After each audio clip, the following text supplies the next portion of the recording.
Welcome. I am Tim Pedigo. That makes me Glenna Howell. I am the coordinator of the elementary and middle grades education programs at Governor State University. Tim is coordinator of the graduate clinical Psych program, yes. psych program, also at Governor State University. We,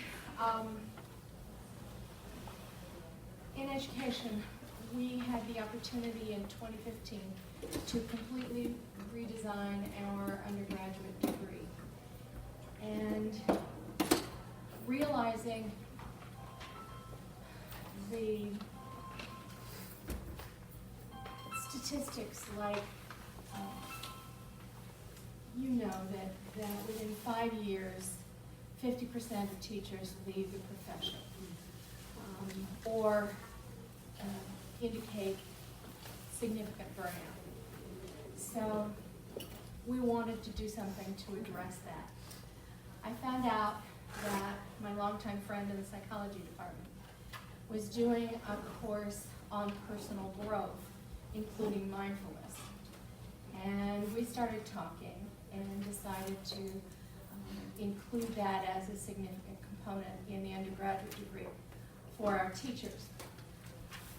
So, yes, I had actually been in clinical practice before I came to university. It's been like 32 years now, working in trauma, integrating mindfulness, and I work with individuals as well as couples who've been, some pretty severe trauma background, clinical psychology. So, at the university, we actually began both an undergraduate concentration in mindfulness, and we also have a graduate certificate. So, I was busy with that kind of work, still am.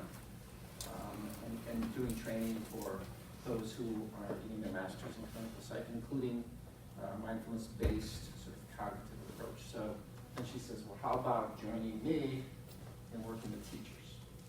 Because he's the expert on mindfulness, and I was much more a latecomer to it. How long have you been studying mindfulness? Well, it's been about 15 years. So I've gone through part of a meditation tradition, mindfulness, meditation instructor, all that good stuff. We actually have a meditation center at the practice still. We own our own building there, and we have this lovely group room where we actually bring some of the students over to do classes in the meditation room there. And I'd like to say that anyone who is interested in thinking about doing something like we talked with you about today, I would really recommend that you do the kind of co-teaching that we are doing, because we believe that, and students tell us that they get a much fuller experience, because I'm the one with the background in education. I know how to talk about mindfulness in the classroom, but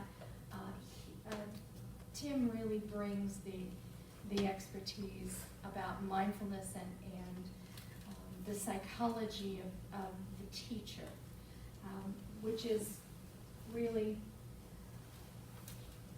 our perspective on using mindfulness in education. The teacher is the tool of his or her trade. We use ourselves in teaching. So it's very important to us that the self that interacts with students in the classroom be someone who is present, caring, and able to not only be compassionate with himself or herself, but primarily, and you cannot be compassionate with others until you have that compassion for yourself. So we want them to be compassionate and empathetic with their students, but first we have to train them to do that themselves, with regard to themselves. All teachers aspire to this kind of connectedness with their students. But too often, there are so many stresses that teachers encounter.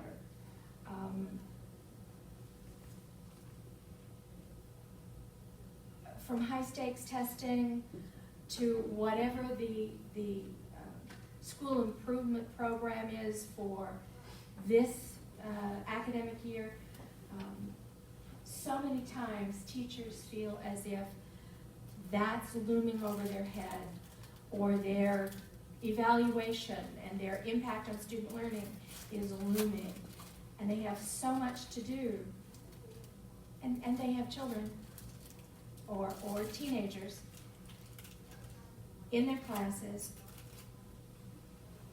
who are so needy. I don't have to tell you the statistics on ACEs. Just in case. Go Adverse ahead. childhood Yes. experiences. Adverse childhood experiences. I'm certain you all know that, but 50% of the children in many classrooms nationwide have had at least one adverse childhood experience that have been said to seriously interfere with learning. Which includes not just physical sexual abuse, neglect, divorce, traumatic loss. Lengthy illness. Yeah, so it's kind of broadly defined. And we all know that teachers often ignore their own social and emotional needs until I have candidates all the time tell me they don't get angry. Well, until they're behind the wheel and they rage at somebody, or they go home after a particularly difficult day in a classroom. Ours are in a classroom for full days before they graduate, or before they student teach. They do these things. They suppress, they distract themselves, passively or actively, and they disconnect. Not just from other people, but from their own experience. You can be there but not be there, if you know what I mean. Mm-hmm. Yeah, so, and when I've gone through training, when I've trained, budding clinical psychologists, therapists, we know we have to, deal with what's going on with us generally. Of course, usually they start thinking they don't. But that's not so much been, I understand, part of teachers thinking that, they have to go into it and work with what could be triggered by what the students bring in.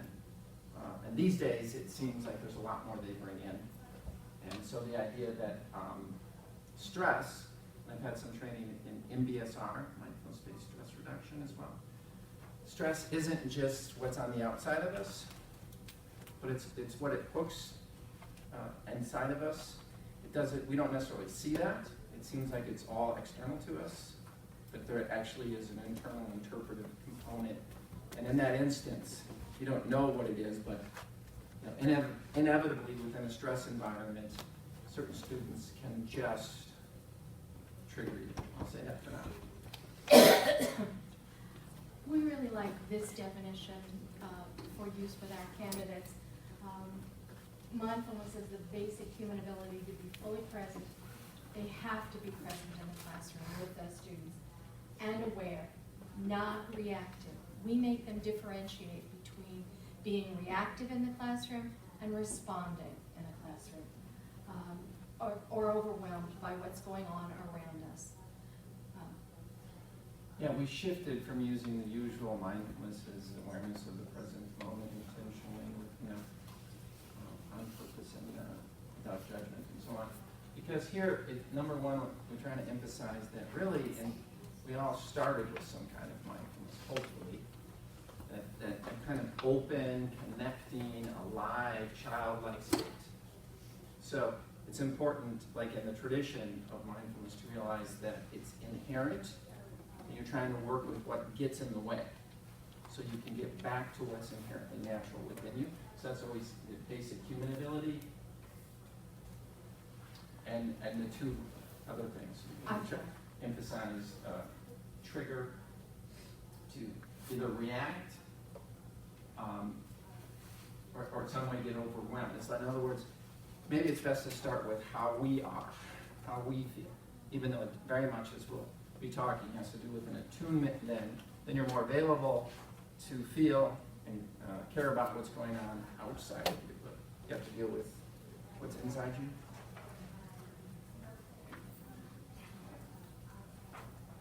Okay. No. So,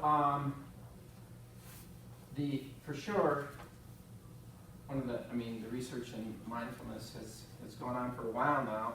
I think over 20 years, and it seems to be it's not lessened. I think the MRI and its use in the brain is changing a lot of things, and mindfulness has benefited from that use, as well as the whole MBSR framework and its controlled study. But for sure we know that mindfulness helps with attention, being able to sustain attention, and it helps with memory. And we are learning more now that it helps with emotional regulation. That is to say, so you don't, stay as upset or get as upset. And that we have lots of studies that show that it helps lowering stress, anxiety, depression, a lot of the emotional kinds of things that can interfere with learning or teaching. So the two sides, right? So this turns out to, because you can be more grounded in yourself and more connected, you can manage classrooms differently, that has more of a relational component to it. Generally feel more effective, more positive, again, developing the teacher's own self-acceptance and compassion, and which means less always, being preoccupied with feeling that what's wrong with me, or I'm not good enough. And then on the other side, the students, besides being aware and regulating their emotions, their social skills, the whole social emotional component. You're not just teaching them the content, you're wanting them to actually be able to benefit from that capacity, so they can focus on their learning, but connect with each other. It's very different to think about an interconnected classroom of students, where they're actually not just connecting with you, but with each other. And what is that? That's really social emotional learning, I think. And then less frustration, reactivity, and so on. And I was a bit surprised when we began to do the reviews of the literature about teachers who would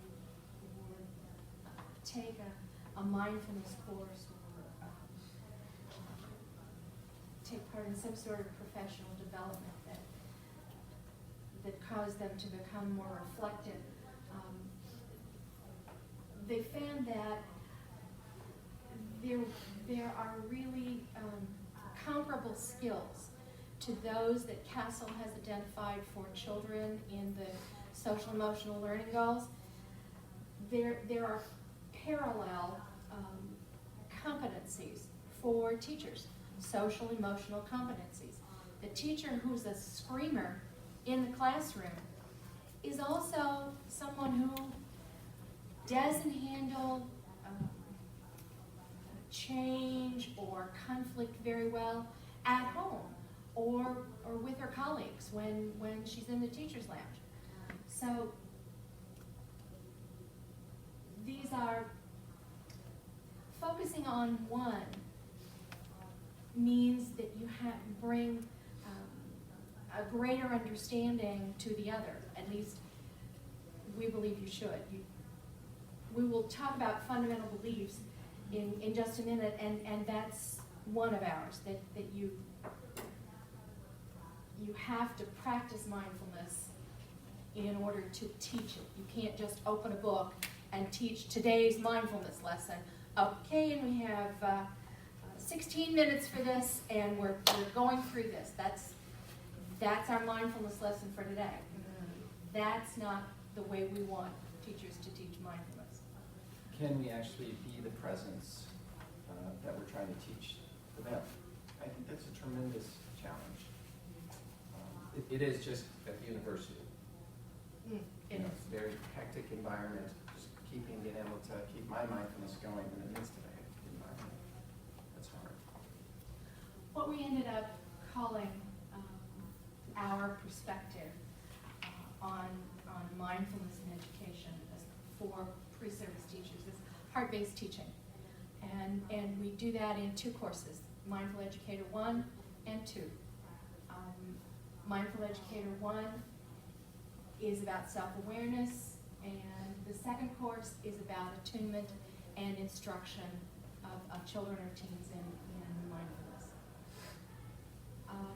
These are the fundamental beliefs that we were talking about. That first one about if you're going to teach it, you must understand it and practice it yourself. It's not just something you pull out of a book on page 34. So inevitably then, the challenge of mindfulness is to not just deal with stress as something outside you, but to actually pay attention to your own reactivity inwardly and the kinds of particular triggers, I call them. We all have sensitivities, just by virtue of having a personality. I think you have one, don't you?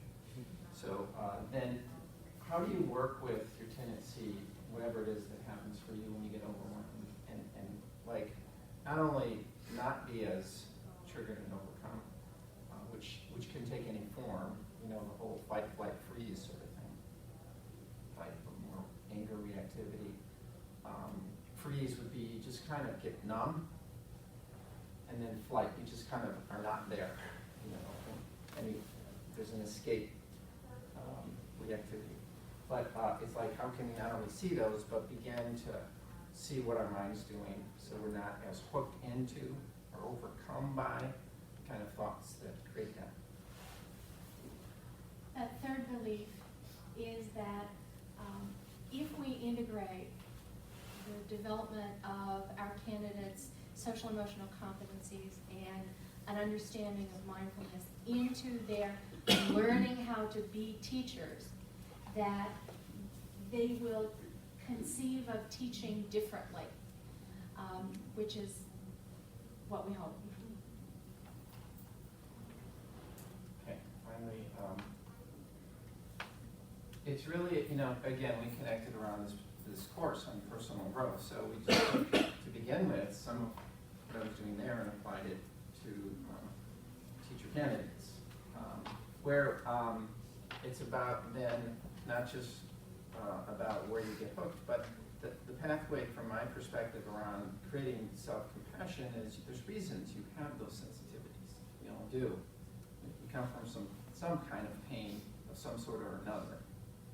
And we actually, you'll see, we actually give them inventories so they can begin to identify this. And the idea of growth then is not just to sort of not be as hooked, but also appreciating yourself, what you've been through, and what would it mean? What do you need to do to sort of help yourself move into a better position with where that trigger is? And you can see this is not the teacher training they were thinking initially, right?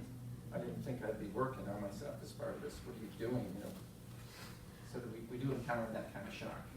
Which brings us to an issue that you will encounter if you want to implement something like this. Most people who come to mindfulness do so out of their own innate interest. Our students walk in and on their study plan, there are 2 courses in mindfulness. And it's like they do a double take. Oh my God, what is this? Where's methods of teaching math? Mindfulness, really? Yeah. I didn't have this problem, but Tim had this problem. Yeah, as a meditation instructor or whichever courses I would do, people were choosing to take these courses, so they wanted to come in.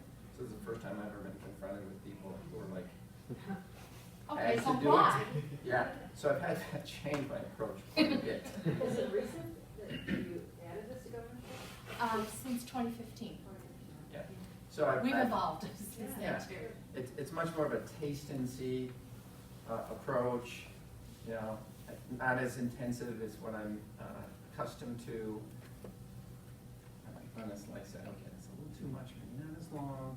Could you add a little help? So using imagery as part of mindfulness, having different kinds of mindfulness practices, to suit what. Oh, I know. You wanted the length of the meditations. He would start these brand new volunteers out on a 5-minute meditation, which to him was not long at all. I was reducing.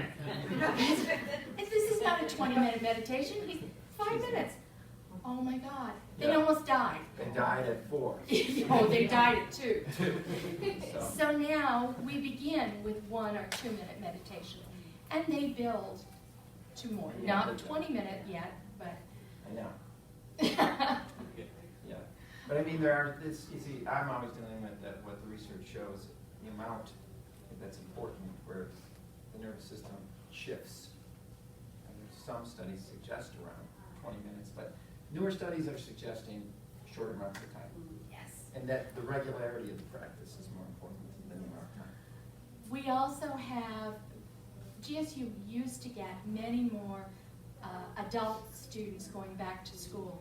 Now we have millennials and Gen Zs, and they are so used to constant stimulation that asking them to sit in silence for 2 minutes is something that's incredibly hard for them to do. They start to fidget and they don't want to, and then they're not just fighting their minds, they're fighting their bodies, and they just have a great deal of difficulty doing it. We're finding they come around. Oh, We yeah. just stay with it, and we let them talk about how hard it is for them, and show some care and empathy about that, and they start to settle in after a while.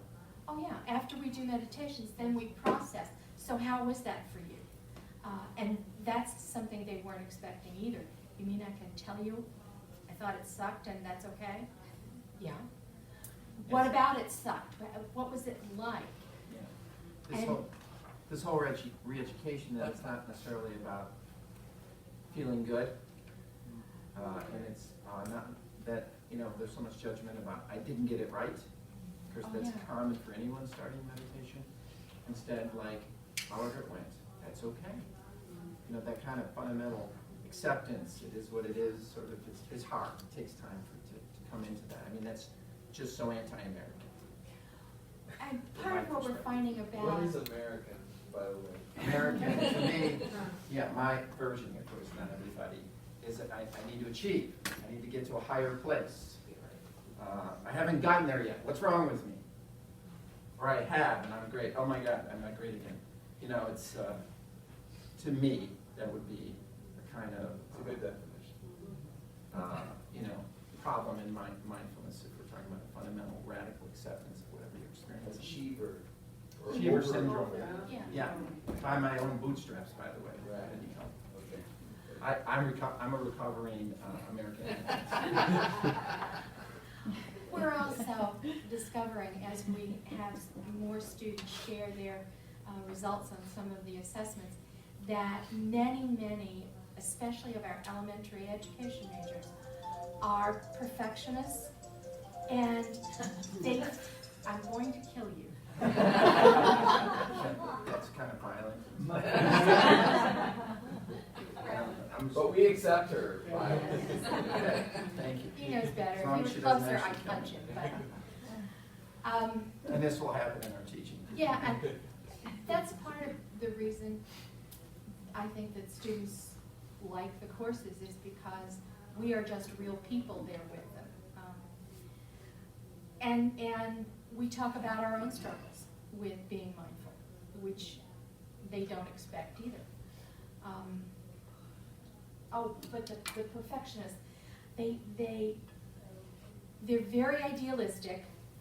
They want to give back. They know that their job is not to cure cancer, but they may teach somebody who will cure cancer. And they have these giant hearts. And so when they can't do what we're suggesting that they do, which is just focus on their breathing, for instance, when they are thinking about homework assignments or stopping at the grocery store on the way home or whatever, they feel like failures. And that's very difficult for them because they have such high expectations for themselves. Anyway, so our first course is all about self-awareness. they do an ongoing mindfulness practice, not just with us, but we ask them to reflect upon specific kinds of mindful practices that they have to do about 3 times a week. And then we also ask them through self-examination, based on the assessments that they take, to come up with personal goals that they work on, so that we're finding that any sort of reflection that we ask them to do now, even in other classes, those reflections are becoming much deeper and more insightful, instead of sometimes the surface reflection that you get early in a program about just what happened in the class or what students did, not addressing the whys and the what might be the root of a particular behavior, sort of thing. Then we have the second class, where they think about, and they are in the schools now, assigned to a particular class and teacher for the full day, and they are able to compare what they are learning is an optimal learning environment with what they're seeing. And not all of our mentor teachers are master teachers. So they're seeing teachers who are struggling themselves sometimes. We don't put them with screamers, but Sometimes they can. yes, in their own experience.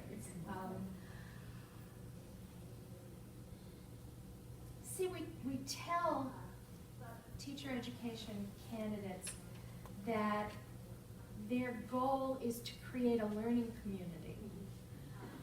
But before this element of the program was added to their curriculum, they didn't really know what that kind of support from their peers was. Through the process of these 2 courses, we have cohorts who are so close that sometimes instead of calling one of us or coming to the office to ask for additional information, they will call each other, they will support each other, they will know what each other's strengths and weaknesses are, and do the kind of interventions with each other that they might be expected to do with their own students. It's very heartwarming to witness. They come to care very deeply about each other. Can I ask, do they utilize mindfulness? Do they have opportunities since you've been doing it since 2015 to utilize it in the classrooms? Yes, Or they do Yeah. teach other mindfulness staff? lessons. Right. Yes, Yeah. that's part of their What's the assignment. response been like in terms of from what you gathered? Some teachers are in, I'm sure all the mindfulness, well, it varies based on the building's attitude toward it. Mindfulness really works best when it's a school-wide effort. Teachers who try to implement it on their own very often feel isolated and misunderstood, but they get results. So It varies. Some teachers have familiarity already and have used it, and others not. And they, by the end of our program, I'm not gonna have enough time to go into it all. We just have like okay. 15, 20 minutes left. They actually do lessons on mindfulness in the classroom, so with the kids. So then they have a chance not only to be it, but to teach it, and with, social emotional goals in mind. We think the way that starts, that real sense of community starts, is with the first weekend intensive that they have in the first mindfulness course.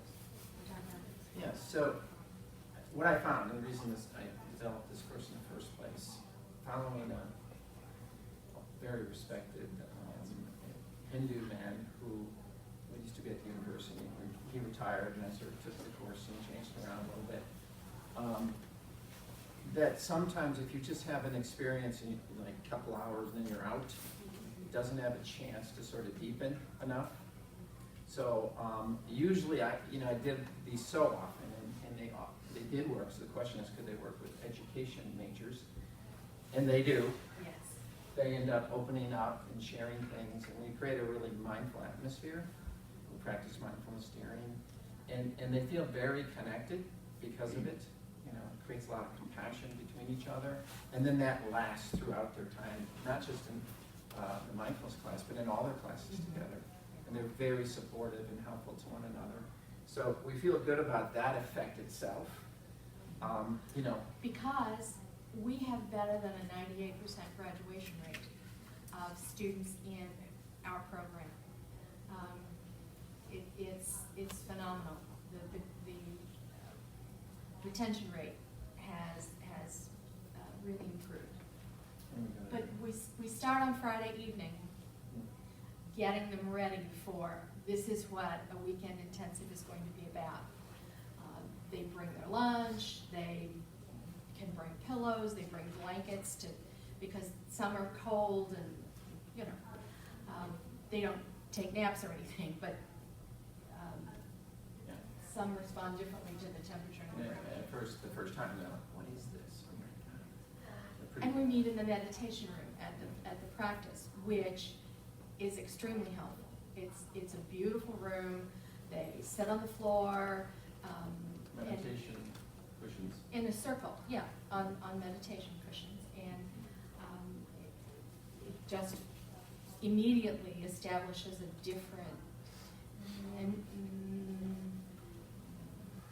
environment. And then they do these assessments. Yeah, just if we're going to do the. All right, but, all right, so they do these 3 assessments. Actually, they do the first 3 assessments for the first weekend, and then midway through, we do a 1-day intensive where they respond to the Siegel Heart Cell Attachment Questionnaire. And they end up writing about 10 pages because the premise is we are all securely attached, but we lean toward either anxious or avoidant attachment. Create a very normative sense to it. It's not about something being wrong, it's about being human. And so after we do the attachment style processing, and we go into disorganized attachment and trauma, and how do we understand that? What does that look like in kids? And if we have had some of that ourselves, what is that? And so we do a lot of reflection, and we bring in the whole ACEs literature at that point, so that they get some familiarity coming out of an attachment understanding.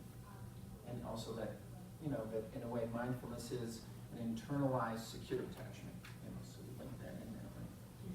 And we have a structure for the weekly sessions between the intensive, and it's immediately group interaction and feedback.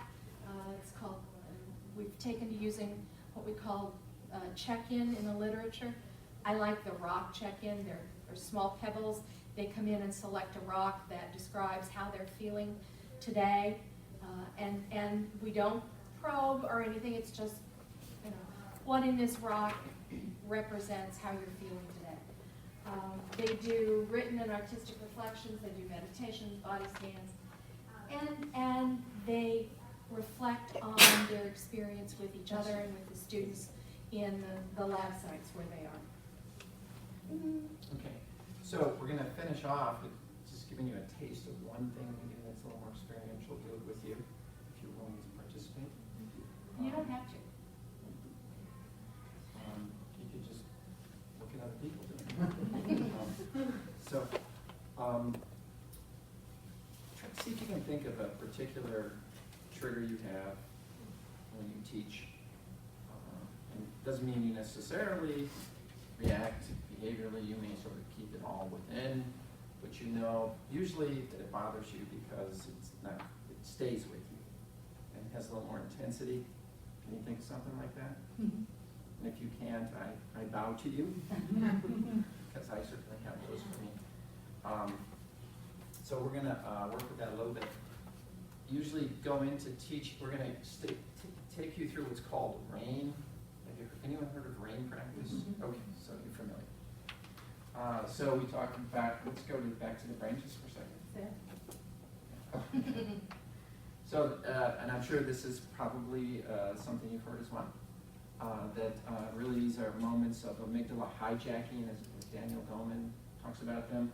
That is, we have this wonderful forebrain that allows us to learn and access our learning, but unfortunately, there's also an emotional center here, and when we get triggered, or if you're coming from trauma, there goes the prefrontal cortex, and there goes the engagement with learning as well.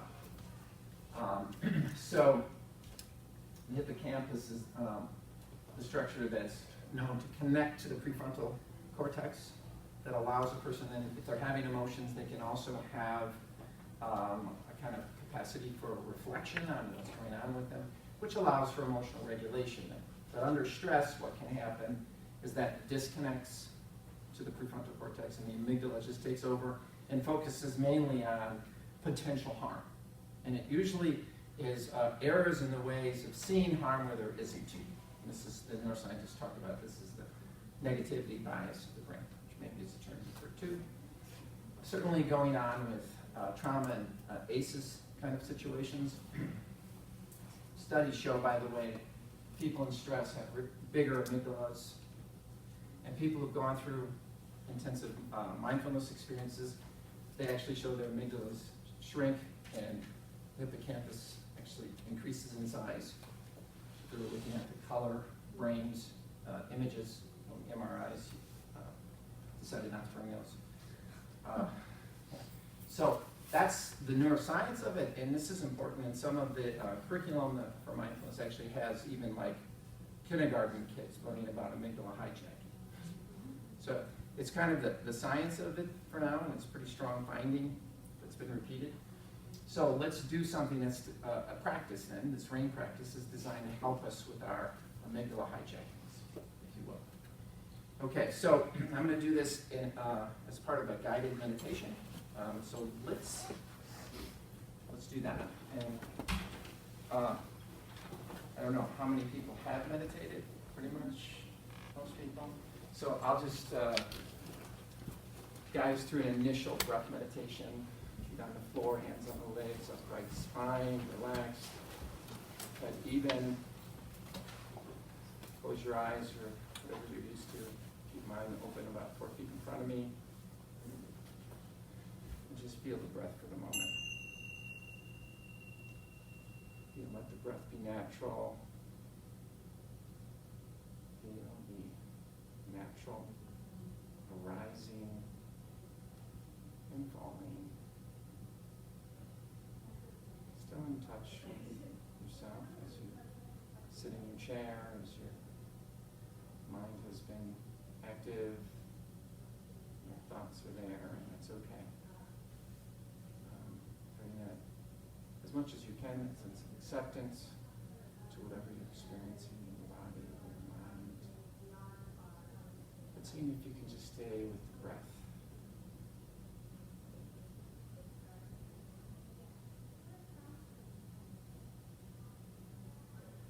Perhaps as you breathe out, just sort of enjoying that release, the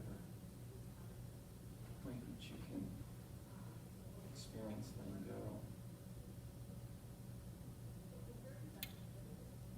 Letting yourself just be here now.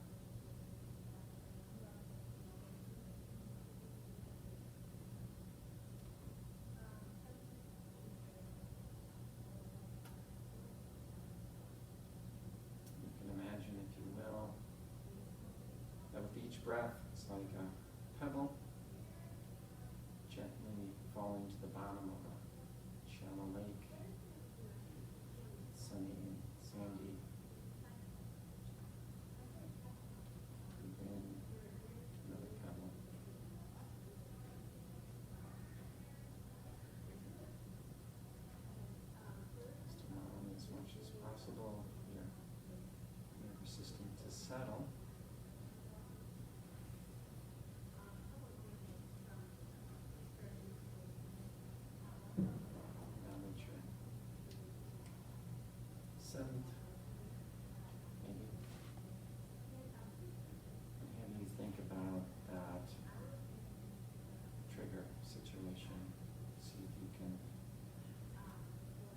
see, maybe you can see yourself, I don't know, in that situation. If not, you can just sort of feel what it's like. So far as you can have some sense of it, just allowing whatever feelings you have to be there. You might notice that some feelings feel unacceptable. Just kind of using the breath to extend and allow yourself to be human and to have this feeling. Just using the breath as a way of saying yes to the whole experience of you in this moment.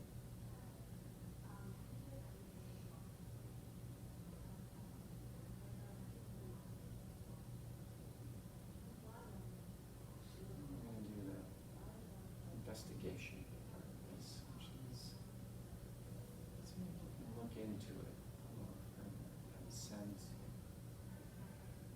There might be some sensitivity and pain you've been through that you can connect with. And if not, that's okay. Just looking into it in terms of seeing, well, kind of a truly difficult, painful experience that may go bad for you. So, in the way of having some compassion for yourself, you can bring your hand to your heart. Even if you're not there yet, it can be an aspiration that you could have a little more compassionate feeling for yourself and all that goes in to this trip. And see how much of that you can allow and take in. Whatever you can or can't is okay.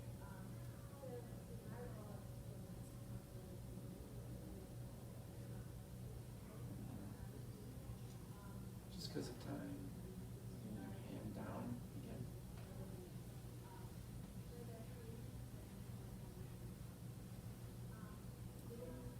Knowing that, whatever it is, it's a journey, it's a process of time, working with ourselves. For now, just sort of let yourself let go of that. And just appreciate that you did that little bit of investigation. You always can do more.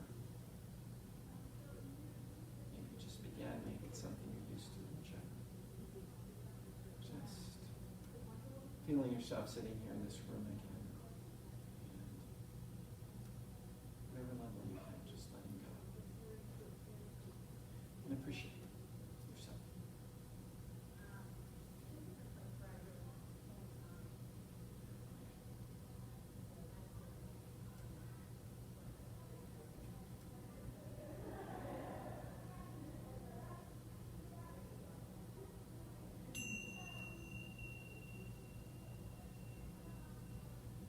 Okay, so gently open your eyes again, engaging.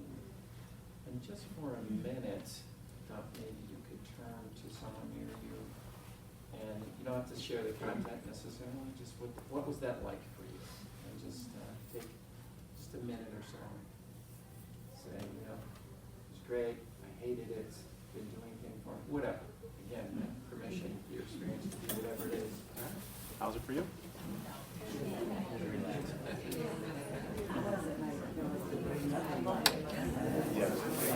Yeah. Yeah. Yeah, same here. Exactly.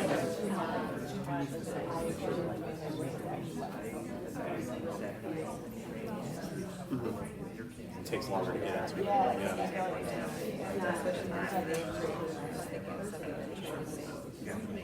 Yeah.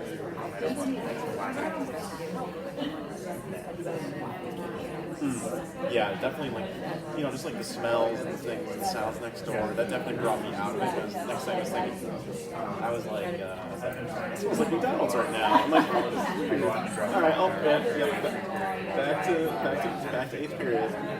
But yeah, I can appreciate that.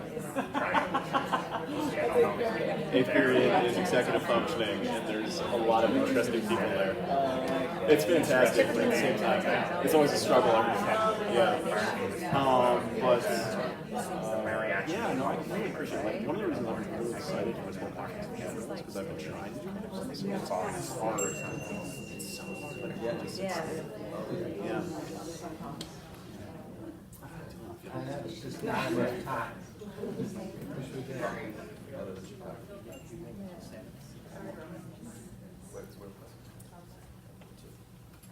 So, we just got like one more slide in terms of some of the outcomes that we've shown. And anybody want to report what that was like for them? I will. I takes me longer to connect with myself. Yeah. So I loved everything about it, except it was fast for me. Like I'm like trying to keep up with the space. So I'm actually more of I'm not even an experienced mindfulness person, but I feel like I would need the 20 minutes to get into a genuine space with myself. Yeah. Yeah, and me too, and we would, but I'd rather do it than not. Yeah, yes, no doubt, no doubt. Yeah, just enough time, yes. Yeah, I enjoyed kind of flipping who I usually direct the compassion to. Usually I'm directing it toward the person who triggered me. So it was really welcome to say, what do I need around this? So it felt like, hey, me. Yeah. I'm living that. Nice. Is there someone over here? Yeah. I appreciated that you said that the self-compassion might be aspirational. Letting go of the expectation that in the 3 minutes or whatever our meditation was, that we were going to like achieve this self-compassion in that moment. So that was helpful. Yeah, and that's even if we had enough time, right? Because sometimes that's like months, maybe even years in development. Right, absolutely. Yeah, but it's just so easy, like, oh, I'm not following the program. Yeah, right. And I appreciated the physical contact as well. Yeah. Okay, I understand there will be time for questions at a roundtable. Yeah. Is that it? Right, so, Or you can email either of us. It's just either tpedigo or ghowell@govst.edu. We'd love to hear from you. This is a program that we also take to our lab sites for in-service teachers who are working with our interns, who want this kind of support. yeah, it's a different thing to be learning it as you've been teaching already. And that's what we think is unique about this, is it's incorporated into their sense of identity as teachers coming into the profession, which is, really good, right? As opposed to something that you're gonna like add on to what you've been doing. But still, that's good too, right? Whichever way. So we are beginning to apply it more to current teachers. How great it is to expand to that as well, because that's where the change is going to be. Yeah. Do you know of any other universities that are doing it?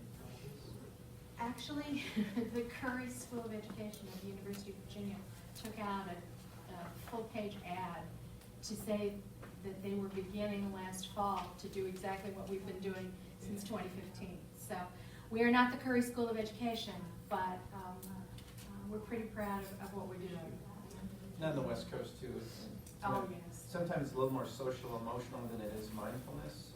And the ratio of that, obviously we have a heavy mindfulness emphasis here. Mostly like the East and West Coast, and Midwest is a little slower to get with movements. But here we are, right?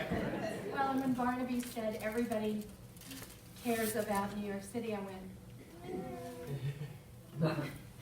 not always. Sorry. Oversharing there. Oh, there's. New York City is like. Nothing One exists last, outside. one last question and we have to finish, I guess. Just to follow up with your teaching candidates who are teachers and who find out how they're doing, or do they stay in the program? Yeah, so we just have like a personal, and we're actually thinking at some point to do like a project, to follow up with, we have enough out there to just go to the interviews, you know, and like see how they're doing with it. But that's kind of a next thing. We're just happy that they're employed. Yeah. And they are too. Again, you said this is a requirement, not an elective. Right. Yeah. Yeah, and how, I apologize, I came in a little bit late, but how much work did it take to, you know? Well, it's just like designing, it's a part of your program.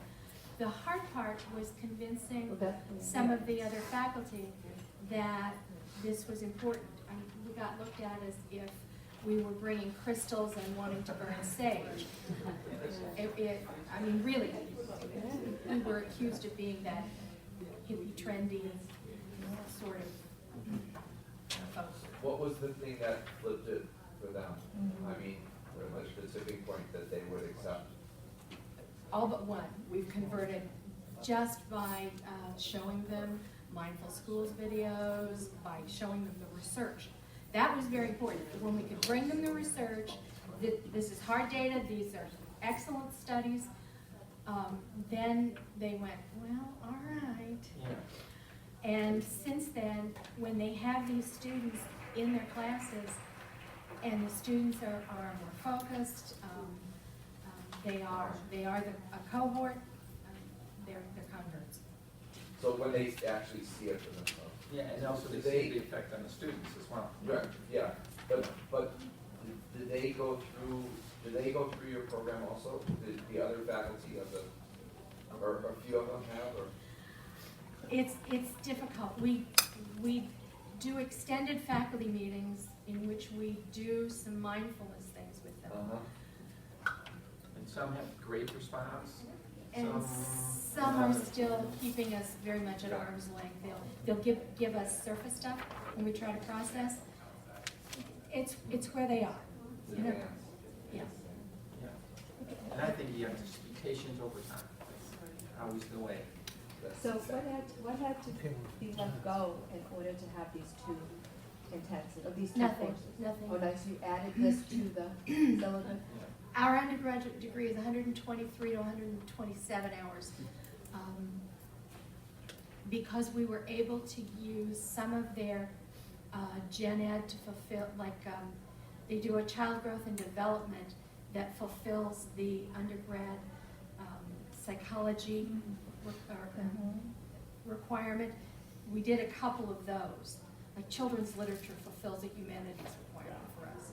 So that freed us up for 6 hours, and we were home free. So I think the idea is to roll this over into the round table. So let's see.